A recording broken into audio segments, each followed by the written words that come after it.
Sorry to keep you waiting a bit today. In fact, if any of you have any advice, one thing that happens to me frequently when I come across the border is I lose connection. I imagine while it's switching over to the English version of, or I'm sorry, the UK version, the North Irish version, 620 version of Lycomobile, and it went out for me about 10 minutes after crossing the border, and it didn't come back on until about 45 minutes ago. And turn your phone off at the border and then restart. Before I get to the border. Okay. No, near the border. Near the border. All right. I assume, you guys probably go across every now and then, and maybe that happens to you. So every time I do it, anytime I go to a country, it takes it like an hour or longer before it finally clicks over for me. The bishop, Father Ortolano, it seems like their phone just goes, but... Say, airplane mode, you just put it on the airplane mode, vibrate, and do the same thing. Okay, fair enough. That's it. Oh, yeah? That's it. Okay. That's All what right. I do if I want a signal. Turn off the internet. All right, I'll give it a shot. Yeah. Okay, thanks. Sorry to distract you with that. All right, well, so this is actually the last of the series on the errors of Vatican II. And I'm sure that there will be more conferences after this on another topic. The bishop hasn't specified what yet. My preference would be that maybe we would talk about the new Mass, the new liturgy that came in, and just what exactly the changes are and what was the motive behind those changes. Because, as I'm sure you know, there's this saying in the church that the law of prayer is the law of belief. And that the way that the church prays teaches what the church believes. So if the church changes what she believes, that often has important implications for doctrine. And in fact, that's where Pope Francis is maybe going to get himself into a bit of trouble, because prior popes have admitted that you couldn't really abolish or get rid of the old Mass, and that it remained a perpetual monument of Catholic tradition because for so many centuries it had reflected the piety of the Church.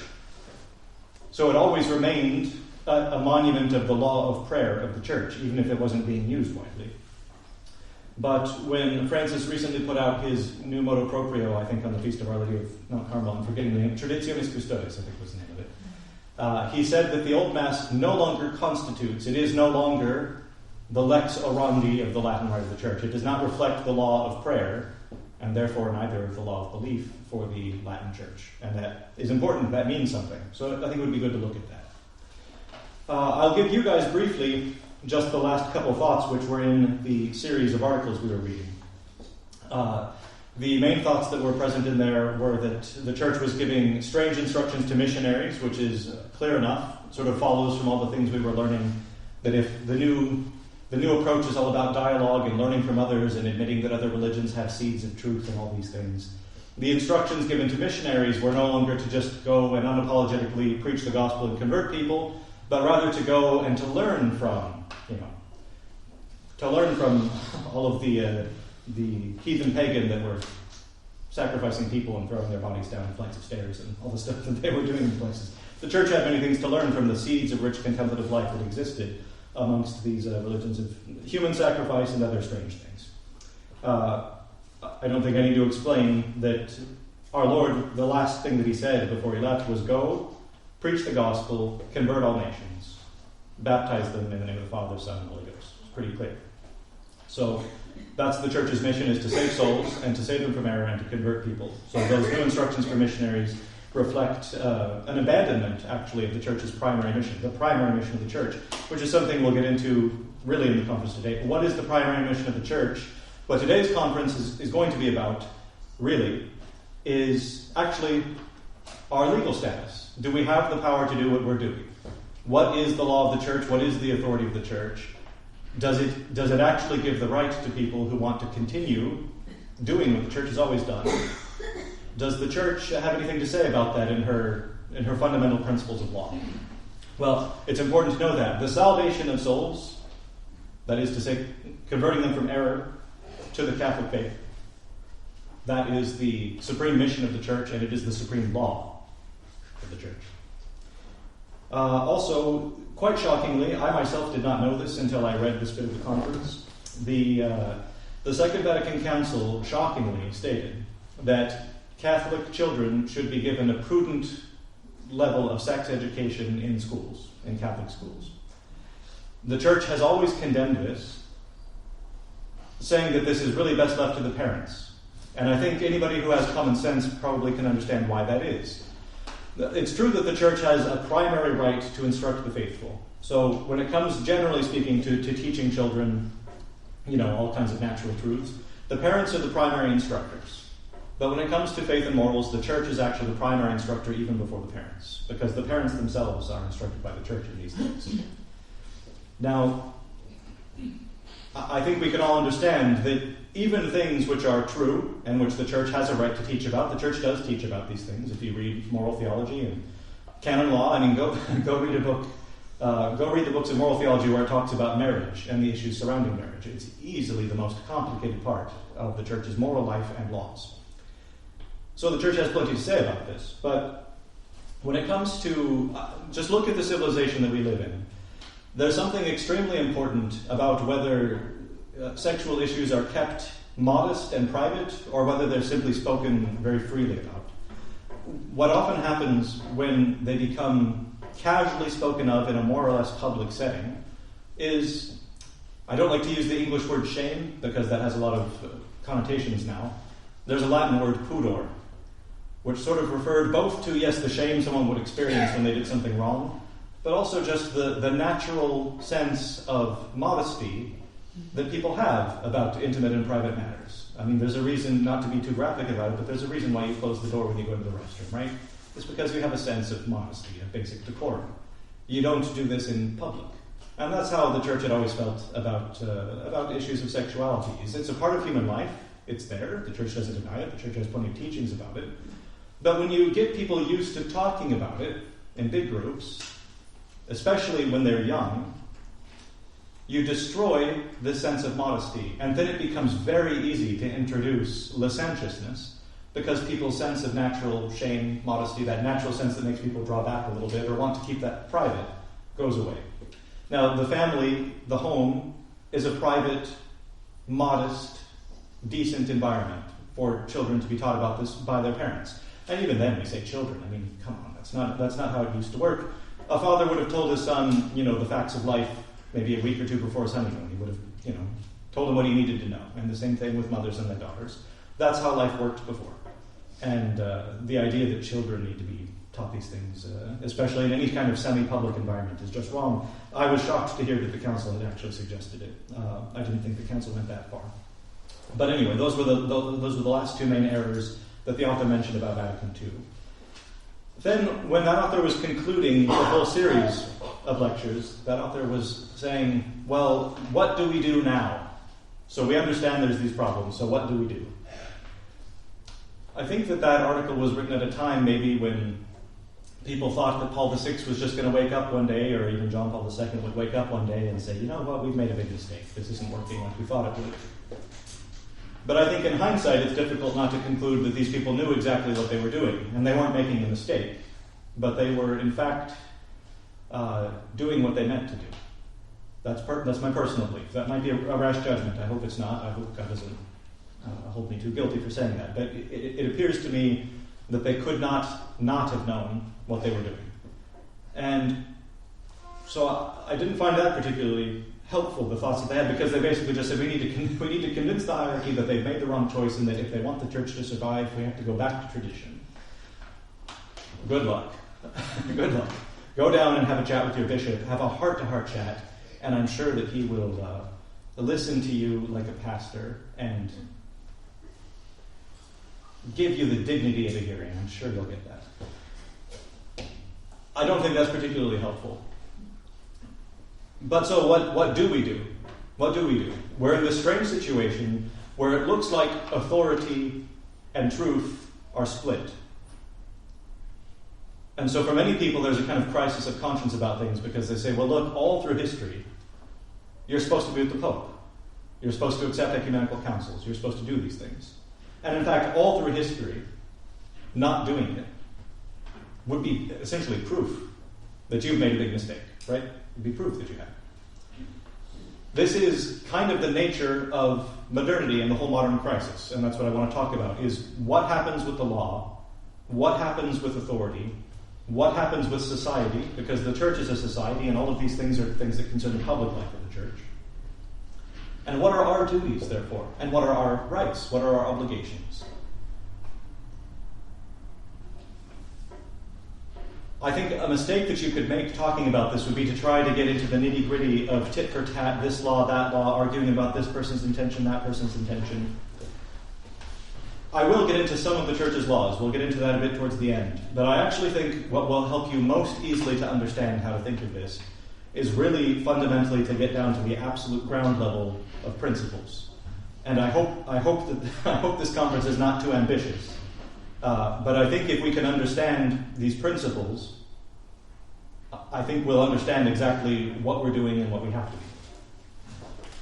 I'm going to talk about something to start, which maybe won't seem at all like it has anything to do with this. In philosophy, we talk about these things called transcendentals. Transcendentals are the most basic properties of being. So in a certain way, you can predicate the transcendentals of God, because God exists, and then of everything else that exists in an analogous way.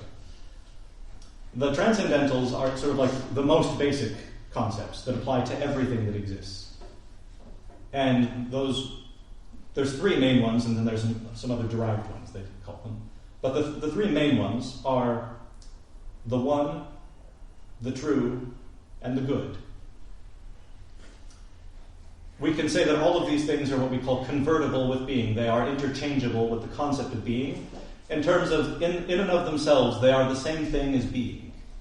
But when we think about them according to our mode, we think about them first in this way, and then in that way, and then in another way. And in fact, you are designed by God to respond to these basic elements of being. The true.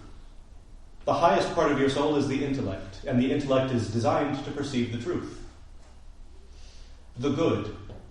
The good is that which all things tend towards. Is that the Latin is, quote, omnia appetunt. What all things, the word appetite in English is derived from it. What all things have an appetite for. What all things make for. Ad petere in Latin means to head towards something as your destination. That is what your will, which is called the rational appetite, your rational appetite fixes on moral good. And material goods is what your sense appetite fixes on. Food, which is necessary to live. A spouse, which is necessary to continue the species. These are goods that your sense appetite will fix upon. And then insofar as you understand, for example, the beauty of marriage and family life, your rational will fixes upon the moral good of marriage. And your intellect perceives the truths of the natural law and God's law about marriage and family life, right? So you are meant to respond to all of these fundamental properties of being. That's what you're designed to do by God. There's an important quality we say about goodness. We say the good is diffusive of itself. And I think I spoke about this the last time I talked to you. About this doesn't just mean that the good gives good things to other things. It doesn't just mean that like a rich man gives. What it means is that the good can put itself into something in such a way that the goodness there becomes the cause of another good. And that becomes the cause of another good, and that becomes the cause of another good. Forever. God is the supreme good. God is the first cause of everything that exists. And then all of the goodness which he puts in things ultimately refer back to him as the thing towards which all things tend. Quote, omnia appetunt. He is the first cause and the final end of all good. And these things have similar properties, the true, the good, the one. You can see how just like the good puts itself in something to cause another good and another good, same thing happens with the truth, right? You have a truth here, you have a truth here. They demonstrate the truth of a new conclusion, and that leads to another truth and another truth and another truth. Or you can see how when something causes another thing to exist, it acts on something that causes another state of being, and that causes another and another and another. So that everything is ultimately one in terms of how connected it is. All the goods are connected to each other, coming from the same source and tending towards the same end. And the truth is all one. The truth comes from the primary truth, which is the understanding that God has of everything that is or could be in his own mind, which is then creative and makes it manifest in the world. So that we talk about metaphysical truth, the definition of truth that the scholastics gives is adequatio rei et intellectus, the agreement of the thing and the mind. The fact that things really exist in the mind of God is what makes them truly exist, metaphysically true. And the fact that we can perceive that in our own mind is what makes us capable of perceiving the truth. And in fact, the human mind is infallible. When the evidence is in front of it sufficiently, When you have 2 here and 2 here, the human mind infallibly knows that there are 4 things. If it's not busy lying about things for an agenda. Okay, so what am I talking about? What does this have to do with anything? Well, first off, I hope that you might begin to get an inkling of why genuine truths never contradict. The truth is all of a piece. Goodness is never divided against itself. But all good is connected profoundly and intimately with every other good, and it leads to God. Every genuine good is that way. All being, in a way, is connected. And I'll tell you right now, I'm not giving you a bunch of lovey-dovey Novus Ordo stuff. Don't worry. I'm not saying, in the end, we're all one, and we'll hold hands with the Buddhists. And it's not what I'm saying. It's not what I'm saying. There's a theological error called the apokatastasis. It's a condemned heresy. It was the belief that ultimately everything tends back to God in such a way that even Satan and the demons and the damned will someday be forgiven and pardoned and come into heaven. It is a condemned doctrine. The fact is that the punishment of the damned refers back to the goodness of God by manifesting His justice. And that is how even damnation, in fact, refers back to the goodness and the glory of God. So that, and it'll be an important concept as we go on, even the wicked are forced. Even the wicked, even sin, is forced to be turned back to God's own hands, because God is sovereign like that. God doesn't will the evil, He doesn't bring the evil into being, but leaving creatures free to do evil if they choose, God has said, well, the only reason for me to allow that is because I can use that evil as an occasion for greater good. And that's why, as I know I've told you before, a crucifix is the symbol of our faith. Because God brings, the greater an evil is, the greater a good He brings out. To humiliate evil, actually. To show to show Satan and evil that it would have done better never to bother in the first place. Evil rues the day that it tried to do anything. You can understand how rights never conflict. There's never going to be a conflict between real legitimate laws, and there's never going to be a conflict between real legitimate rights.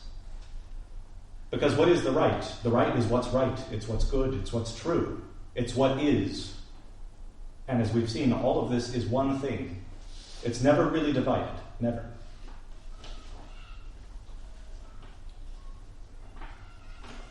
I wanted to talk about this today, both because it seems to me the best way to end our series on the errors of Vatican II, to know what we're supposed to do. But also, interestingly enough, comes up a lot in the Eastertide readings, because this is the message of Easter, that God turned the power of evil against itself. As the great hymn for the cross is, Ut medellam feritinde unde hostis leceret, that He might draw from the very place where the enemy had done his, the very place where the enemy had been. He would draw the cure from there. And that's what He did in His resurrection from the dead. And so, during the Eastertide readings, we have some very interesting things that talk about this, everything coming out from God and going back to God. If you ask the Father anything, and this is today's gospel, if you ask the Father anything in my name, He will give it to you, because you have loved me and believed that I came out from God. I have come forth from the Father into the world, and now behold, I leave the world and return to the Father.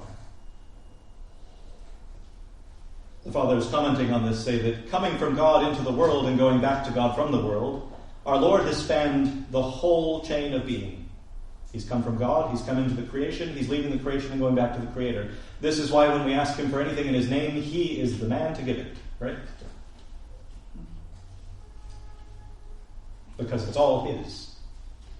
He made it all, and it goes back to Him, and He came and was Lord of it all, in the flesh, right here on planet Earth. In the past Sundays, we had things like every best gift and every perfect gift is from above, coming down from the Father of lights, with whom there is no change nor shadow of alteration.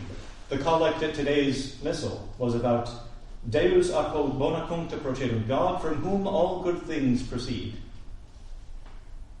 And then the post-communion at the very end of Mass was God calls us to desire the things of this world in such a way that we may desire you, the things of heaven. So that these goods which have come forth from God That's what the good is. The good is that which falls under our desire, what we have an appetite for. It's what we put as our end. So what it's saying is, all of these goods, God, that you've given us, let us fix ourselves on these ends in such a way that they go back to you. This is what I'm talking about. God, first cause of everything, the final end of everything.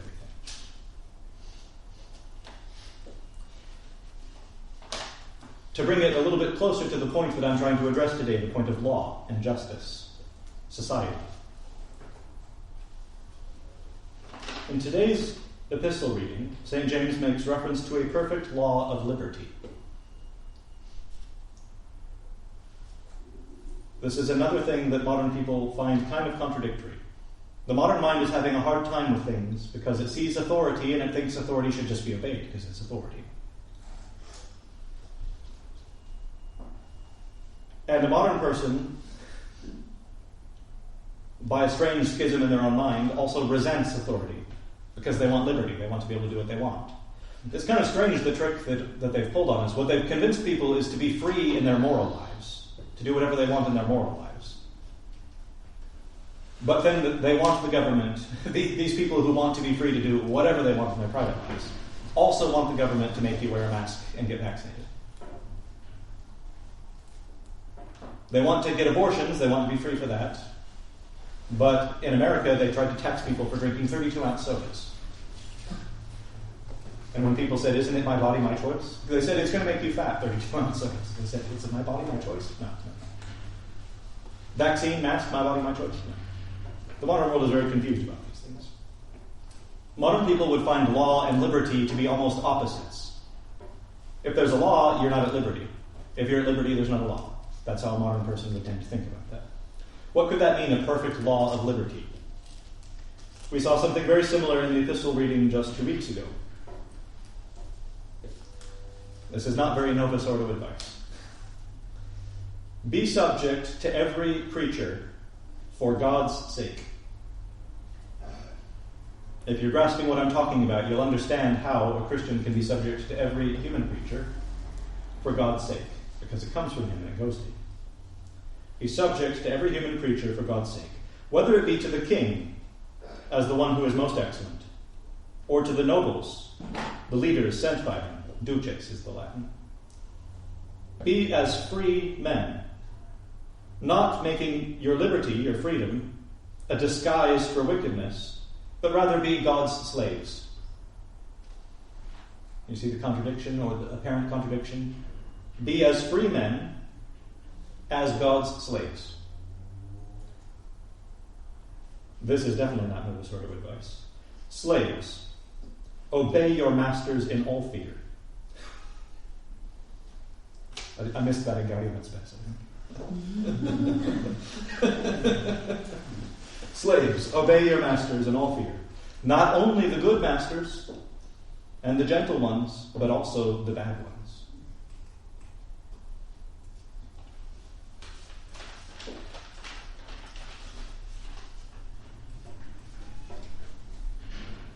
I promise this is going somewhere. But I want to give it to you in little bits so that at the end it all kind of comes together.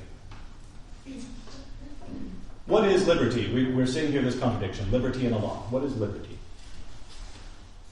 St. Thomas defines it. Liberty is the free power to choose the means, provided that we keep things ordered properly towards the right end. False liberty, which is what the modern world wants, is everybody gets to choose their own end. I've decided my name is Cynthia, and I'm living my life as a gender-fluid cat.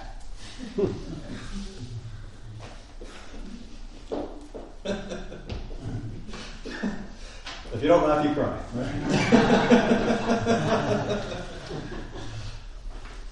Because it's not even a joke anymore. It's not even a joke anymore. That's not what real liberty is. Liberty is the free choice of the means, provided that it still is ordered to the right end. And therefore you'll understand how it's not really contradictory in one sense to be a slave, and to be God's slave, and to be free. Because as long as the things are still conducive to the right end, liberty is maintained. That's true liberty. The freedom to arrive at your actual created purpose, your actual real end, which is God.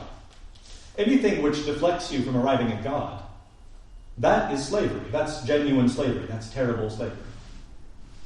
Anything which leaves you free to get to God, even if it involves you being in chains, well, you're free indeed if you get to save your soul and be with God forever in the next world. That's what it's all about. One final point there where he says that the slaves should obey even the bad masters.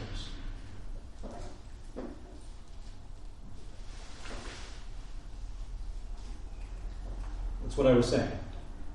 God is so perfectly master of everything, and he brings everything so perfectly back to himself, that even bad, even evil, even sin will be forced by him to be humiliated and to bend the knee and to say, you are still master, you are still sovereign. We did our worst and we still didn't prevail.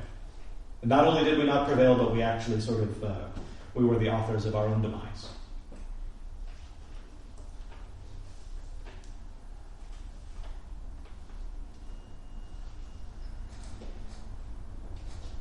Now, you tell me, if God is so perfectly sovereign, so perfectly wise, so perfectly mighty, that every single thing comes from him and goes back to him, including evil, which is forced to serve him as a slave, do you think that God is going to be defeated by a technicality in the Code of Canon Law? Do you think that the means which God instituted for our salvation, do you think that the authority which God put on this planet to save us, the authority of the Catholic Church,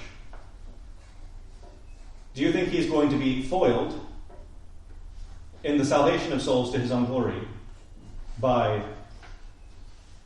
people who've abused that power or abused those laws? If he even is the master of evil things, how much more so is he the master of the Code of Canon Law, of the power of the Catholic Church, of its jurisdiction, of its magisterium, of all these things? And as we're going to see, this understanding that everything which is good and true and exists is one in a profound sense,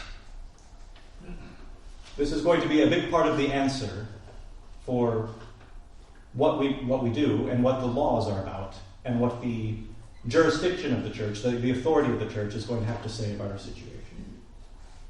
What is authority? It's good for us to ask this question. What is authority? Authority is the legitimate power of the sovereign to coerce people towards the common good. When you have a bunch of people living together, you have a mob. When a bunch of people live together but they collaborate towards the common good, you have a society. A group of families is the matter of society, but the common good is in fact the form of society. It's the common good that constitutes people as a society. And as you can understand, to know what this common good is, you have to believe in truth and all these things.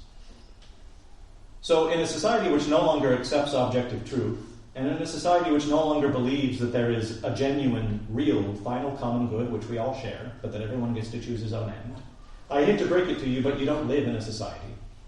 You live in a mob. And I think we know that. I think we see that. We just live in a mob now. An unruly mob, honestly. I think all mobs are probably unruly. I've never heard of a ruly mob. But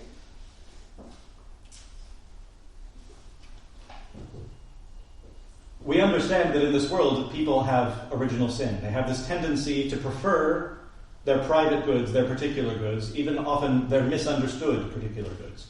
Because that's what philosophy teaches us and the church teaches us. Even when people sin, they are acting, anytime a man acts for an end, even when he sins, the church tells us, philosophy tells us, he's acting for something sub specie boni, under the species of the good, under the appearance of the good. People do things because they think it's good for them. They think it will make them happy. They think it will please them. They think it will be good for them. That's why people do what they do, even when they do stupid things. They do it because it pleases them, which is a good on some level.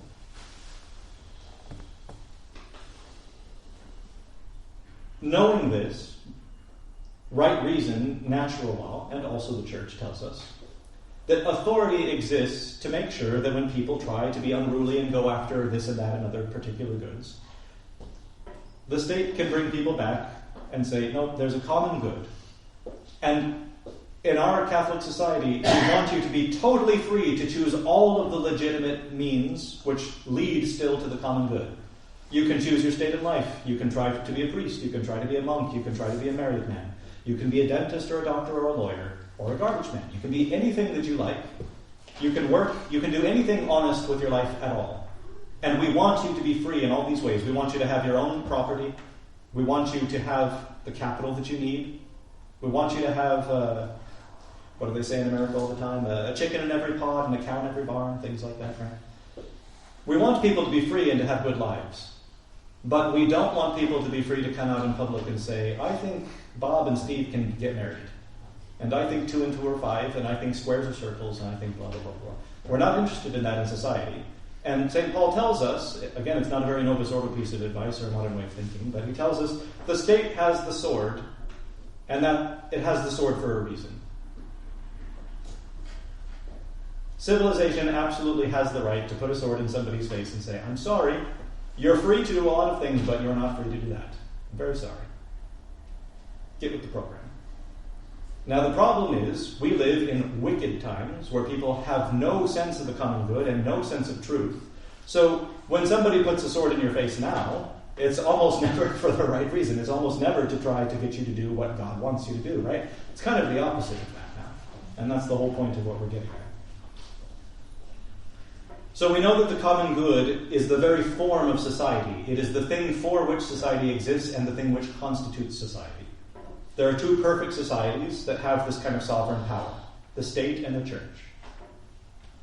The state is independent in its own sphere, but of course the state receives its most fundamental principles from the church. It receives it from natural law and philosophy, but the church is the best teacher of those things because it's easy to make mistakes about, even natural law and philosophy.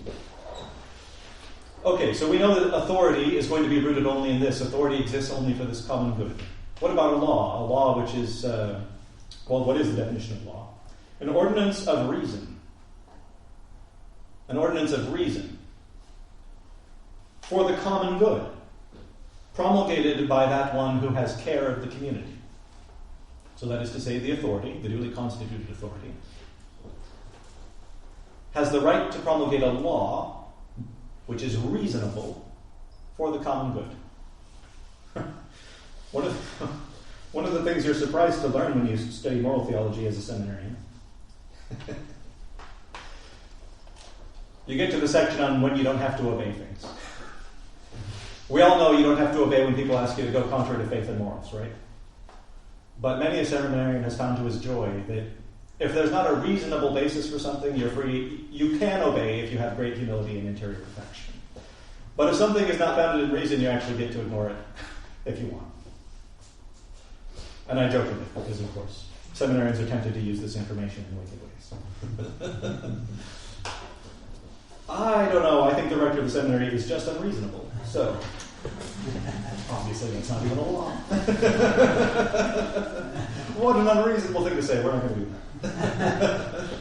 I have it right here in Permer. It tells me I don't have to. Anyway. But in fact, even though I'm joking about it, in fact, it is true. It is, in fact, true. That if somebody promulgates something which is contrary to right reason, which doesn't have a basis in reason, all the moral philosophers agree, all the ones approved by the church, right, for all of history, Aristotle and St. Thomas Aquinas and all the right-thinking philosophers and doctors, if something has no basis in reason, it cannot be a law, and it is not a law. Because a law is an ordinance of reason. If a law does not foster the common good, it is not a law. If authority is exercised contrary to right reason, it is illegitimate. If authority undermines the common good, it is illegitimate. If authorities, that is to say those in positions of power, manifest a stable intent, a consistent, permanent intent, basically, to constantly impose unreasonable things and to undermine the common good, they lose office, cease to be authorities. St. Thomas makes clear that you actually even have the right to overthrow those people if you have the firepower. If you don't have the firepower, he says, better not. Because you'll just make it worse, right? You'll just make it worse. But when there is a genuine tyranny, a real genuine tyranny, which manifests a stable intent to undermine the common good and to go against right reason, the people do technically have the right, because in fact it's already been deconstituted as an authority. And in fact, even legitimate laws which are real laws, sometimes cease in their effects and their application. When is that? When, a way to understand this easily, we understand that since a law is an ordinance of reason for the common good, etc., etc., when it comes to the interpretation of laws, the right principles for the interpretation of laws, one principle is, we assume that the legislator never intends for the law to be too onerous, because the purpose of the law is to be reasonable and conducive to the common good. And we also understand that the legislator never would dream of thinking that he can understand every single particular circumstance that will ever arise. The point of a law is that it applies normally. A law applies when ceteris paribus, right? When in the normal course of events, this law should be followed. A good example, let's say, is traffic lights.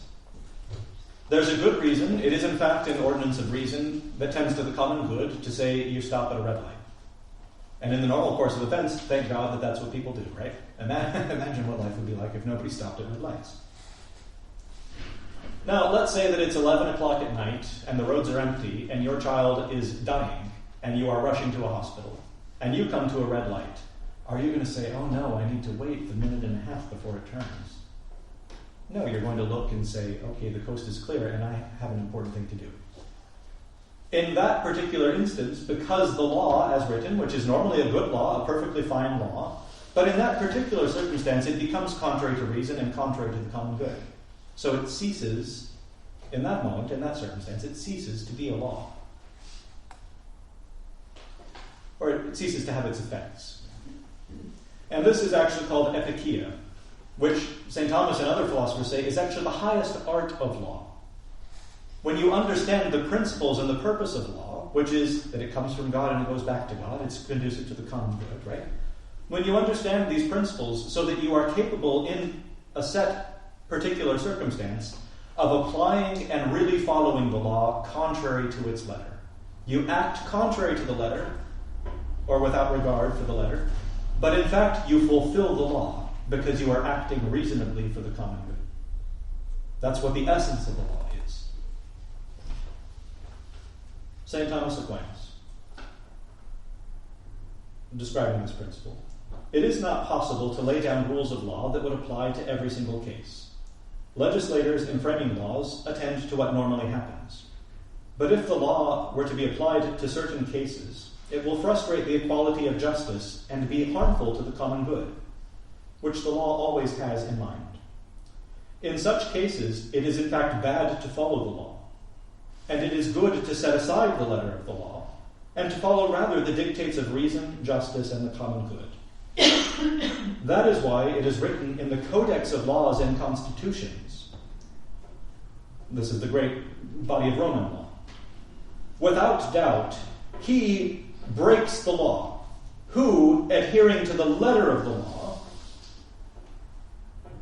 defeats the real intention of the lawgiver. I'll read that just one more time. Without a doubt, he is a breaker of the law, who, adhering to the letter of the law, defeats the intention of the lawgiver.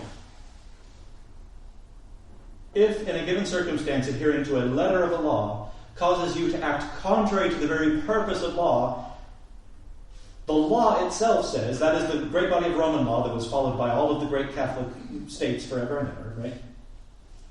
Without doubt, you are a breaker of the law in that case. I wonder if you're beginning to understand what I'm getting at, the thrust of all this is. Justice, goodness, truth, righteousness, it is all of a piece. It is never opposed to itself. Never opposed to itself.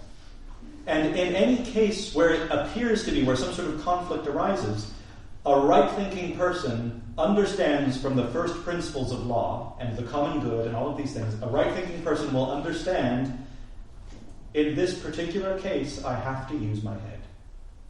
The problem with the modern world, though, is it's scary to use your head. And I'll admit it's scary to use your head because guess what? If you were a simple person and you don't really understand much of anything and you say, I just do what the Holy Father in Rome says, I'm not saying that there's anything wrong with that because most people in history were probably in such a state. And in fact, for people who are not able to, for people who really are not able to understand complex issues, God does not require them to do that. That's another principle of law, is that ad impossibile nemo tenetur. Nobody is bound to do the impossible, and God does not hold people accountable for mistakes they've made because it exceeds their natural ability to deal with things. It's not at all normal or natural that people find themselves now in a position where their whole lives have become politicized. And they have to have this frenetic involvement in every kind of public issue because all of life has become a political nightmare for everybody. Whereas people used to just go and milk their cow and take a walk in the woods. That's how people used to live. But now your whole life is just a political hell and circus. And that's how the communists want it. They want you to be political animals, not social animals.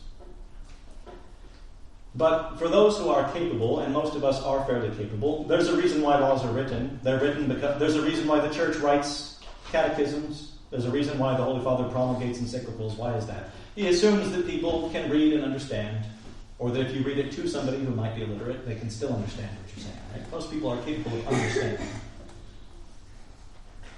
We live in unusual times, and we don't, unfortunately, have the luxury of just saying, the TV said, the Taoiseach said, the president and his boyfriend said. Sorry. So, we have to use our noggin a little bit. And when we use our head a little bit, I think these things are actually easy to understand once you think about them. And this gives us the permission we need to start to say, okay, things are unusual, and I'm going to have to actually think, what does God want? What does the law want? What is the purpose of the law? Am I fulfilling it this way, or am I fulfilling it this way? And if there appears to be a contradiction where the authorities are telling me one thing, but common sense tells me another thing. Look, if we were parsing very difficult things to understand, small, tiny points. Someone came to me the other day with a very complicated question about marriage. He wants to marry a Protestant girl, and yada, yada, yada. There's a lot of things that you can get into the weeds about. But a lot of the stuff we're talking about is more straightforward than that.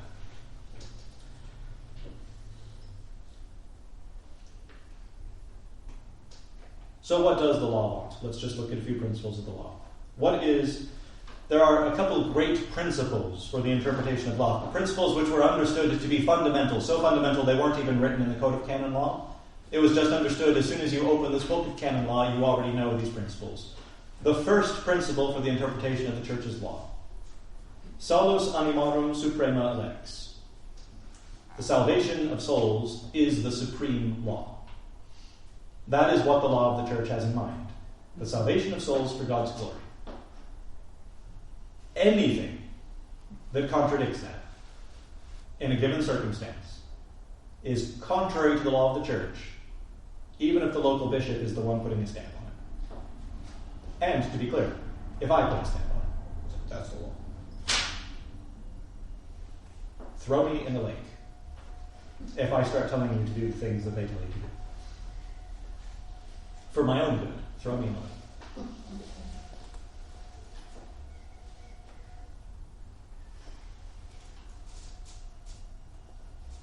Odia restringenda, favorabilia amplianda. Things which impose difficult things, odia in Latin, hateful things that we don't like. These should always be interpreted in a narrow sense and a limited sense. Favorabilia amplianda. Things which are favorable, things which give a benefit to people. We should interpret the law in as large a sense as possible. to make sure that people get a benefit. Why is that? Again, the salvation of souls to God's glory is the primary law of the church. And this is rooted in God himself ultimately, is what I was trying to say at the beginning. It's rooted ultimately in God himself. What is God in the business of doing? He is the good. He is diffusive of himself. He wants to put his goodness into everything. And he wants all of these good things to come back to him in the end.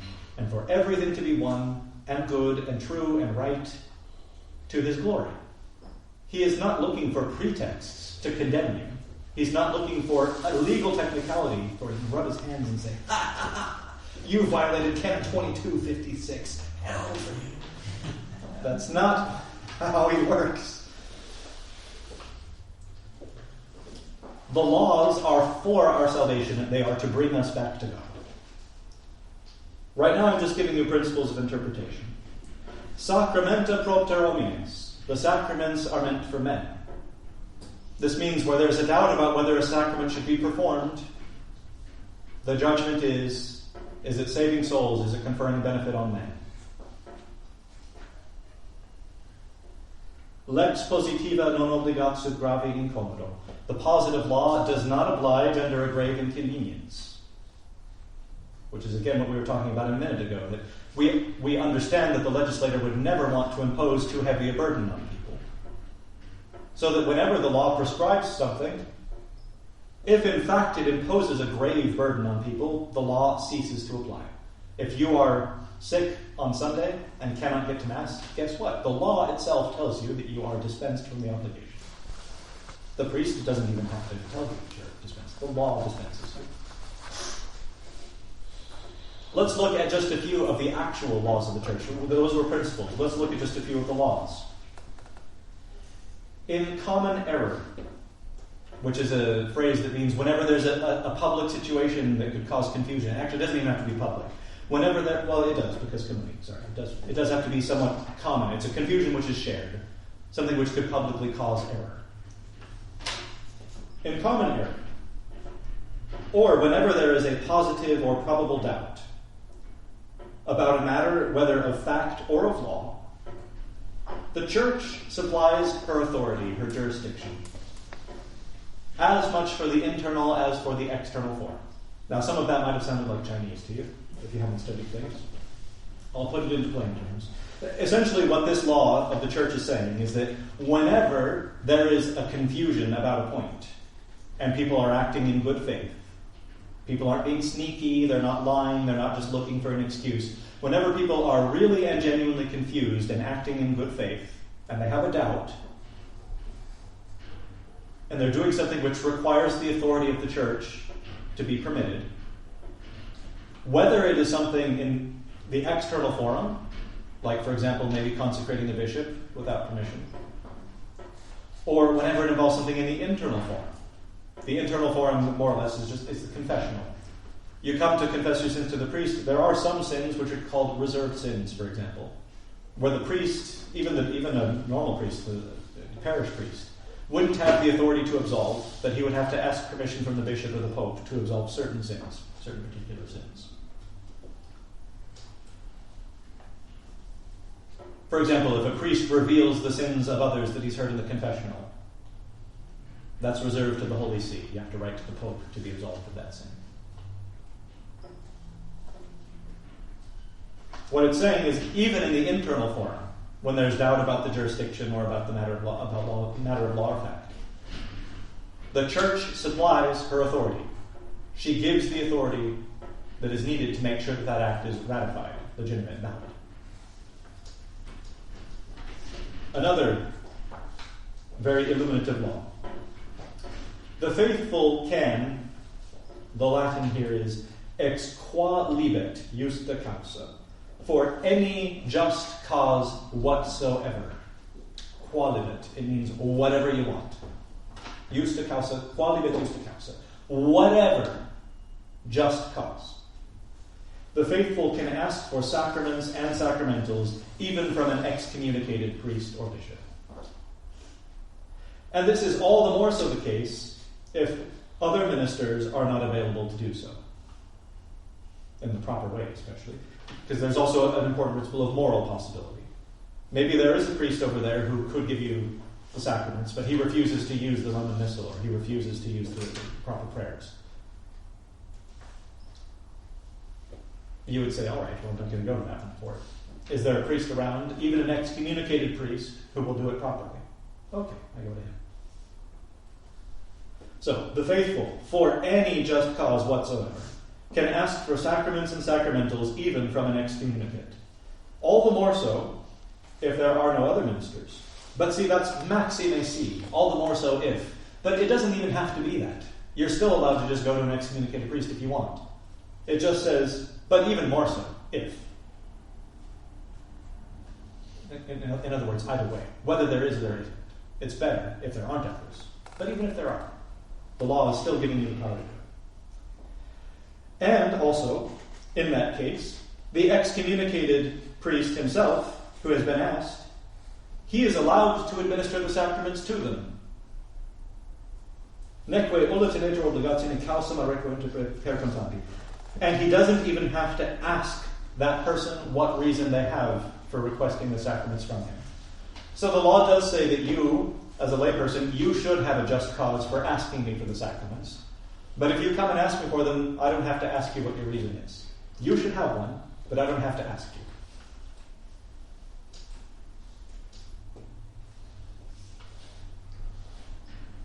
Another law. The penalties established by law are not incurred unless the delict, that is the crime, the transgression, shall have been completed in its own genus according to the proper understanding of the words of the law. Now that is kind of difficult to understand maybe. The new Code of Canon Law, the Novus Ordo Code of Canon Law, makes it a lot clearer. Nobody is punished unless the violation of that external precept of law is gravely imputable due either to their malice or their culpable ignorance. Basically, what these canons are saying is that if somebody commits a fault, which normally is punished by law, they have to commit that fault, and it has to really be actually that fault. They have to commit it with real deliberation, full consent, and with the specific malice of that sin. So an example for this would be, some people would say Archbishop Marcel Lefebvre was excommunicated and had a schismatic intent, because he did a schismatic act. Now, in fact, the Code of Canon Law never said that about it, but even if we were going to concede that argument, the fact that he clearly had no intent of going into schism from the authority of the Church means that the malice of that sin was not complete. He did not, in fact, do this ex dolo vel ex culpa. It's not gravely imputable to his malice. And what that means is the penalties aren't incurred. So, just to kind of put a bow on all of that, what does this mean? Is there confusion right now in the church? Is there a situation of common error? Well, let me give you just one very clear example of common error so that you understand how light it can be. A priest goes into a room and he puts on a purple stole and he says, I'll hear your confession.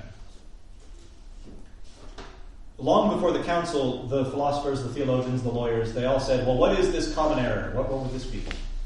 They would say, well, in a case like that, even if the priest knows he has no jurisdiction, and even if the person coming to him for confession knows that he has no jurisdiction, the mere act of him putting on a purple stole and sitting down to hear confessions could easily lead somebody into the error of thinking that he has jurisdiction. So even when those two people don't have any confusion about it, the fact that the situation itself just could cause error, could induce into common error, means that the church supplies jurisdiction to be sure that there's no doubt about the validity of that act, which was positive for the good of souls. So is there a state of common error at all in the church today? Is there a state of confusion, general confusion, would you say? Positive or probable doubt. What is positive doubt? Maybe it helps to know that. If I put my car keys in my pocket and I walk into another room 10 seconds later and I say, pretty sure I put my car keys in the pocket, I suppose it's possible that an unseen gremlin came and pickpocketed me. This is what we call negative doubt. because we're not God and we don't just have all facts in our mind at the same time, it's possible for us to have doubts about things which are not even reasonable. I doubt whether they're in my pocket. I could doubt it. I guess I'm not metaphysically sure that they're in my pocket. But there's no positive grounds for doubt. That is to say, there's no real reason to think so. Whereas, on the other hand, when I came here and people were coming to me over and over again for car keys and getting things and moving things, there would be positive grounds to doubt. If I reach in my pocket, I don't know if I've given my keys to somebody. That's the difference between positive doubt and unreasonable doubt. Would you say that people have any positive grounds for doubt about the situation now? When people doubt about, am I allowed to do this? Is this appropriate? Do you think there's a reason why they might doubt right now, or do you think that they're just unreasonable? So, look, the law is clear. When there is a confusing situation, common error, when there is positive and probable doubt, whether the doubt is about a matter of law, that is to say, whether you doubt whether the law says something, or whether there's a doubt about fact, that is to say, I know what the law says, but I don't know if it applies to this situation, this set of facts. It doesn't matter if your doubt is about the law or about the facts. If there's a doubt, if there's confusion, and you're acting in good faith, guess what? The church supplies her authority. The church gives the authority. The faithful can ask for these sacraments from even excommunicated priests, for whatever just cause. Now, I didn't want to just name all these laws tit for tat without all that discussion about principles, because I think when you hear these laws, you begin to understand, hopefully with the things that I was talking about at first, you begin to understand how this works. Jewish scholars say that the devil's it's not so much that he's bad. These are Jewish scholars, of course. It's not Father Rose. It's not so much that he's bad. He's a legalist. And in fact, there is probably a little bit of truth to this. Because in the tradition of the church, when a saint dies, for example, and the soul's going up to heaven, we know this from the lives of many saints, especially Irish saints. Lots of stories of Irish saints. They die and their soul begins to ascend to heaven. And here come the demons and the devil. And what do they have? They just have a list of accusations. This and this and this and this and this. They're legalists. They've remembered every infraction of the law. In the Old Testament, in one of the few places where Satan is clearly just mentioned, he goes before God with, Scripture say, Benich Elohim, the sons of God. It probably means the angels. It probably means the other fallen angels. Presents himself before God and says, I haven't found anything to accuse Job of. But if you take your grace away, I'm sure I can get him on something. This seems to be the way the devil works. The devil sees law as an obstacle. It's an opportunity to trip people up. The purpose of law for the devil is not the purpose of law in God's mind. In the devil's mind, the purpose of law is damage. That's what the modern world wants law to be. Law is arbitrary. Law is a sword in your face to make you celebrate sodomy.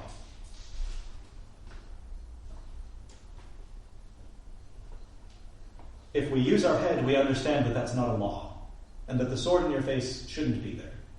And the fact that the authority is doing it doesn't mean that there's some sort of obligation to do what they're saying.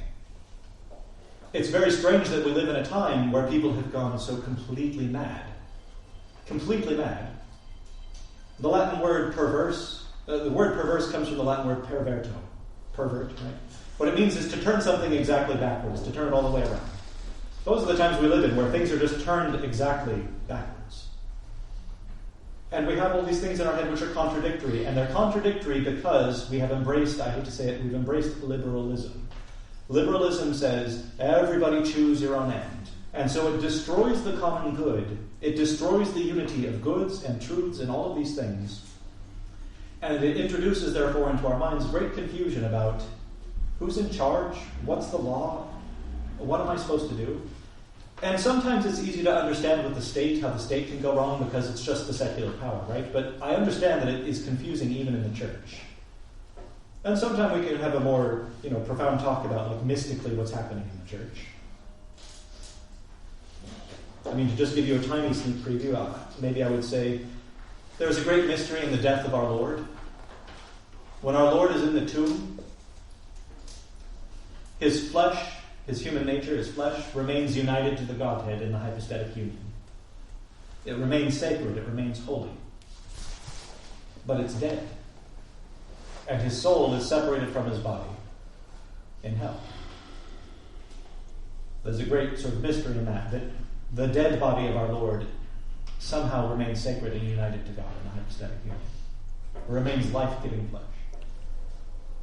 The church is the body of Christ, and the church is going through her passion right now as well. And maybe there's some sort of mystical thing happening where the body and the soul of the church have been separated. The body remains what it is. It remains the church. It remains sacred. It remains somehow united to God, joined to God. But the soul, which is the form of the body, the common good, which is the form of the church and the state, has been separated from the trappings, the external things. That's happened in civil society, and it's happened in the supernatural society of the church. There's been a terrifying division between the form and the matter. And they're, in fact, they seem to be pitted against each other. But if you begin to understand these principles that I'm telling you, you should understand why it is that the law itself exists for the good. It comes from the good, it leads to the good. It comes from God, it leads to God. It is never divided against itself. It is never contrary to its purposes. It never imposes upon you an obligation to go against God or the things that you know are right. And when a situation emerges where that appears to be happening, you might not understand the theory of why that situation has produced itself, but you have enough common sense to know that contradiction, apparent contradiction, means that something has gone wrong. And therefore, in common error, in positive and probable doubt about matters of law or about fact, you don't worry about whether or not the church is providing you the things that you need to save your soul, because that's what it exists for. And the God who is capable of turning even sin and death back to himself is certainly capable of preserving the purpose of the authority of the church in the middle of the crisis. And he's capable of using and supplying us with the power of that church for the things that we need. And the law of the church itself, and not just the written laws of the church itself, but the fundamental first principles of law and society and the common good, which undergird all law, tell us that that is the case.